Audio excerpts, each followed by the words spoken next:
अपनी नजर को बदलो। बहुत ही रोचक कहानी। एक बार एक बहुत बड़ा नेता एक साधु के छोटे से आश्रम में गया। वह साधु के बारे में बहुत सुना था, तो उसके मन में आया कि मैं एक बार जा करके देखता हूँ कि लोग उसकी इतनी तारीफ क्यों करते हैं। जब वह उस आश्रम में गया तो वहाँ पर एक छोटा सा कमरा था जहाँ पर एक कालीन बिछा हुआ था। वहाँ पर कुछ लोग नीचे बैठे हुए थे और साधु जी सामने बैठे हुए थे। कुछ सवाल जवाब चल रहा था। वह नेता उस आश्रम में आया और उस नेता के साथ में 4 बॉडीगार्ड भी थे और उसकी यह आदत थी कि जहाँ पर भी वह जाता था लोग अपनी जगह से खड़े हो जाते थे और उसकी तरफ देखते थे, हाथ जोड़ते थे और सर झुकाते थे। लेकिन यहाँ पर ऐसा कुछ भी नहीं हुआ। साधु व्यस्त होने के कारण उसकी तरफ देखा तक नहीं। तभी नेता को लगा कि यह मेरी बेइज्जती है और वह इस बात से गुस्सा हो गया। नेता ने थोड़ा गुस्से से साधु की बात को बीच में काटते हुए कहा कि मैं आपसे कुछ कहना चाहता हूँ। साधु ने उसकी तरफ देखा और बोला, आप थोड़ी देर रुकिए, पहले मैं इनके सवाल का जवाब दे दूं, उसके बाद मैं आपसे बात करता हूँ। तब तक आप अगर चाहे तो आप बैठ सकते हैं। बस साधु का इतना कहने की ही देरी थी। नेता का चेहरा गुस्से से लाल हो गया और फिर उसने अपना सारा गुस्सा उस साधु पर निकाल दिया। अभी तक वह नेता बहुत तमीज से आप कह करके बात कर रहा था, लेकिन अब वह तू तड़ाक पर उतर आया। नेता ने उस साधु को कहा, तुझे पता भी है मैं कौन हूँ और तू किससे बात कर रहा है।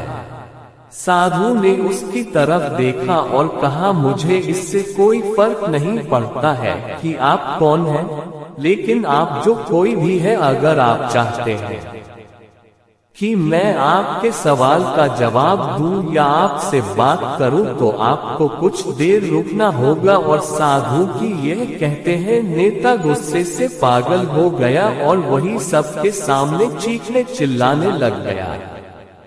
अब मैं तुझे तेरी असली औकात दिखाऊंगा। तूने मुझसे पंगा लेकर के ठीक नहीं किया। तुझे पता भी है मैं तेरे बारे में क्या सोचता हूँ। साधु ने फिर से नेता की तरफ देखा और बड़े ही प्रेम से कहा कि मुझे इससे कोई फर्क नहीं पड़ता कि आप मेरे बारे में क्या सोचते हैं। आप जो चाहे वह मेरे बारे में सोच सकते हैं। फिर नेता ने उससे कहा कि तू चाहे सुनना चाहता है या नहीं, लेकिन मैं तुझे यही सब के सामने बताऊंगा कि मैं तेरे बारे में क्या सोचता हूँ। तू कोई साधु नहीं है, तू एक बहुत ही घटिया इंसान है, तू एक ढोंगी है, पाखंडी है और यहाँ पर जितने भी लोग बैठे हैं उन सबको बेवकूफ बना रहा है। तेरा बस एक ही मकसद है, इन लोगों की जेब में जितना भी पैसा है वह सब तेरे पास में आ जाए। तू अपने फायदे के लिए इन लोगों का इस्तेमाल कर रहा है और अब मैं तुझे नहीं छोड़ने वाला हूँ। पूरी दुनिया के सामने तेरा पर्दाफाश करके रहूंगा। लेकिन उसके इतना बोलने के बाद भी हल्की सी मुस्कान उस साधु के चेहरे पर बनी ही रही। ये देखकर वह और भी तिलमिला गया और उसने कहा, अब बहुत हो गया। अब मैं यहाँ 1 मिनट भी नहीं रुकने वाला, लेकिन अभी भी तेरे पास मौका है। अगर मुझसे माफी मांगनी है या मुझसे कुछ कहना है तो कह सकते हो।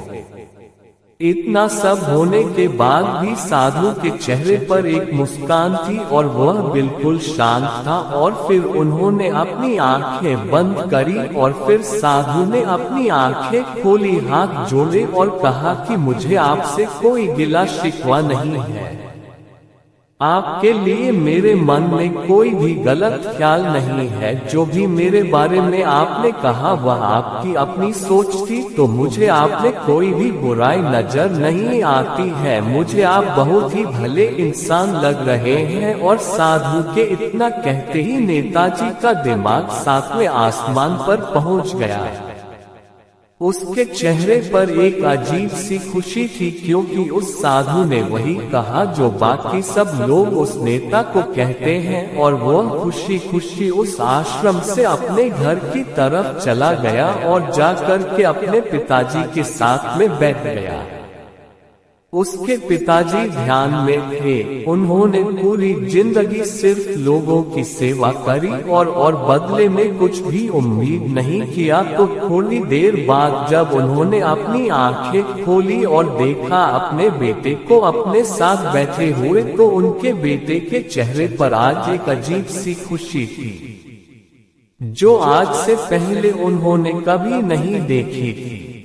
फिर उसने एक एक करके सब कुछ बताया कि आज क्या हुआ, किस तरह से वह आश्रम गया और वहां पर क्या हुआ, उसने क्या कहा और साधु जी ने क्या कहा।